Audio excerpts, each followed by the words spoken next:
বিয়ে হচ্ছে মানে বাচ্চা নিতে হবে, এটা একদম কমন কথা। কিন্তু অনেক কারণে দেখা যাচ্ছে অনেক মেয়েরা আছে যারা খুব তাড়াতাড়ি বাচ্চা নিতে চাইছে না, হয় তার কেরিয়ার গড়ার জন্য, না হয় তার একটু টাইম চাই, সে এখনো পুরোপুরিভাবে বাচ্চা নেওয়ার জন্য প্রিপেয়ারই না।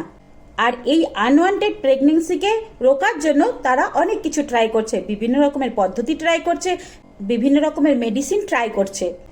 আজকে আমি বলবো কি কিভাবে আপনারা এই বাচ্চা না নিয়ে দীর্ঘদিন থাকতে পারবেন, আর মেডিসিন নিলে আপনাদের শরীরের কি কি ক্ষতি হতে পারে। মেয়েরা অনেক সময় খুব তাড়াতাড়ি প্রেগনেন্ট হতে চায় না, তাদের এডুকেশনের কারণে, তাদের কেরিয়ার করার কারণে, বা অনেক সময় প্রথম বাচ্চা হয়ে গেছে বা দ্বিতীয় বাচ্চা অনেকটা গ্যাপ চাই।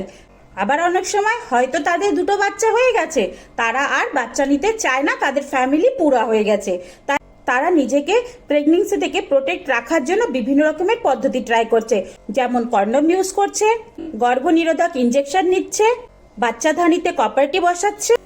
যাদের ফ্যামিলি পুরা হয়ে গেছে তারা নিজেদের নাসবন্দি করে নিচ্ছে, আর এই নাসবন্দি ছেলে মেয়ে দুজনের মধ্যেই আছে।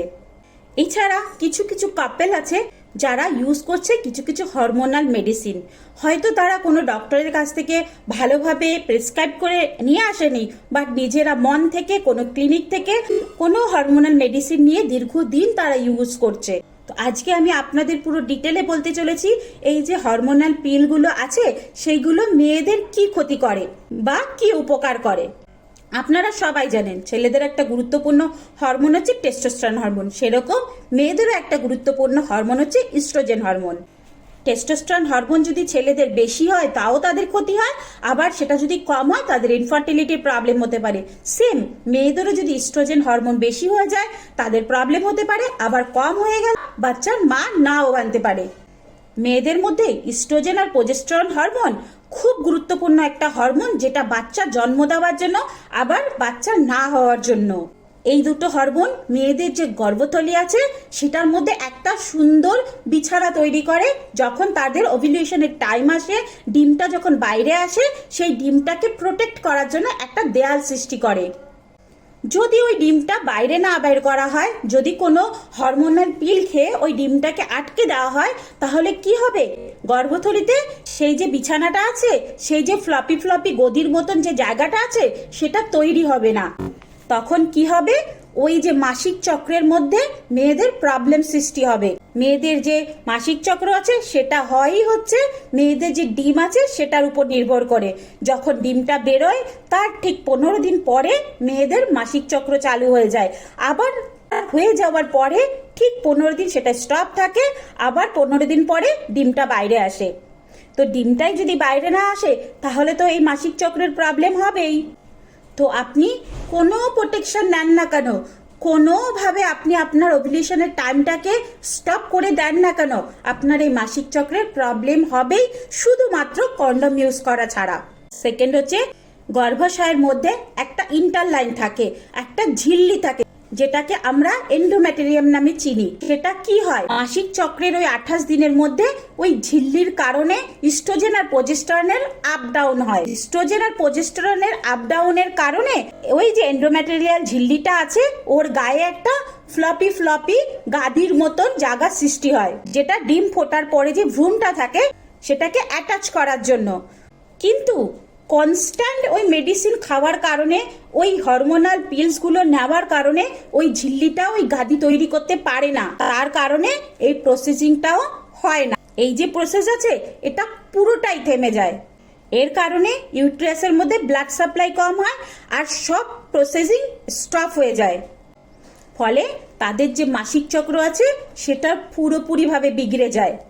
নেচার মেয়েদের শরীরে কিছু প্রক্রিয়া দিয়েছে, প্রত্যেক মাসে একটা ডিম বাইরে আসবে, তার সাথে ছেলেদের শুক্রাণু মিক্স হয়ে সেটা ফার্টিলাইজ হয়ে একটা ভ্রূণের সৃষ্টি করবে।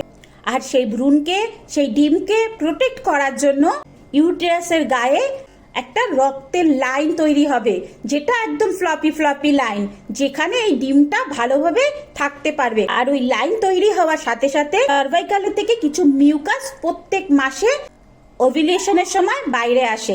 এছাড়াও ওভুলেশনের সময় যাতে ডিমটা ভালোভাবে ফার্টিলাইজ হয় তার জন্য মেয়েদের শরীর পুরোপুরিভাবে রেডি হয়ে যায়। আর ওই রেডি হওয়ার সময় গর্ভথলির আশেপাশের জায়গা থেকে, ইউট্রাসের আশেপাশের জায়গা থেকে কিছু তরল পদার্থ নিঃসরণ হয়। এটা যে সব সময় বেরোবে সেটা না, এটা শুধুমাত্র ওভুলেশনের টাইমেই ডিমের সাথে সাথে আশেপাশের জায়গা থেকে কিছু মিউকাস বাইরে আসে, যাতে ডিমটা প্রপারভাবে বাইরে আসে, যাতে ছেলেদের যে বীজটা আছে সেটা প্রপারভাবে ওই ডিমের মধ্যে ফার্টিলাইজ হতে পারে।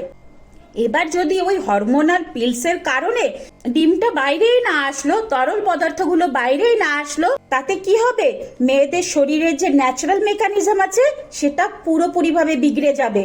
ধরুন আপনার ওভুলেশনের টাইম এসে গেল, আপনার ডিমটাও বাইরে আসলো, পুরোপুরিভাবে শুক্রটাও ভেতরে ঢুকলো, ডিমের সাথে ফার্টিলাইজ হলো, কিন্তু অত্যাধিক পরিমাণে ইস্ট্রোজেনের, প্রোজেস্টেরনের কারণে, অত্যাধিক পরিমাণে হরমোন বেড়ে যাওয়ার কারণে যে লাইনটা আছে, যে ঝিল্লিটা আছে, তার গায়ে একদম অ্যাটাচ হলো না।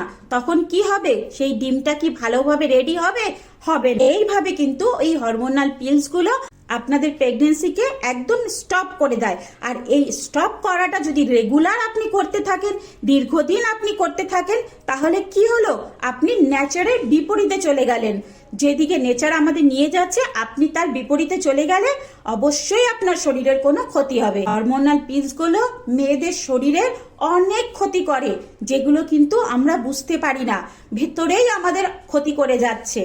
দীর্ঘদিন এই পিলসগুলো নেওয়ার কারণে, অত্যাধিক পরিমাণে ইস্ট্রোজেনের, প্রোজেস্টেরনের বেড়ে যাওয়ার কারণে মেয়েদের শরীরের সব কিছু গড়বড় হয়ে যাচ্ছে।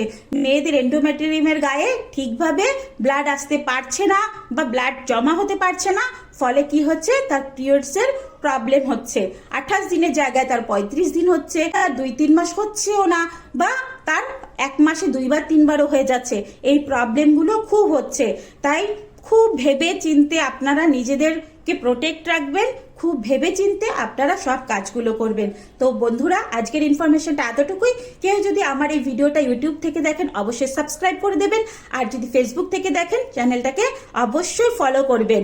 তো চলুন বন্ধুরা, এরকম ইনফরমেশন যদি চাই তাহলে অবশ্যই আমাকে নিচে কমেন্ট বক্সে জানিয়ে দেবেন। আর আজকের ইনফরমেশনটা কেমন লাগলো, আপনাদের কি উপকার হলো, একটু জানিয়ে গেলে খুব ভালো হয়। চলুন বন্ধুরা, টাটা বাই। আপনারা ভাবছেন তো আমার এটা কি হয়েছে? হ্যাঁ, আমি আগে অনেক ভিডিও দিয়েছি, আমার একটা ছোট্ট অ্যাক্সিডেন্ট হয়েছে, হাতে ফ্র্যাকচার হয়ে গেছে। টেনশন নেবেন না, ঠিক হয়ে যাবে। অনেকটা এখন রিকভারি করে গেছি, আস্তে আস্তে সব ঠিক হয়ে যাবে। তো চলুন, টাটা বাই বাই। সবাই সুস্থ থাকবেন, ভালো থাকবেন, অনেক অনেক হ্যাপি থাকবেন। টাটা।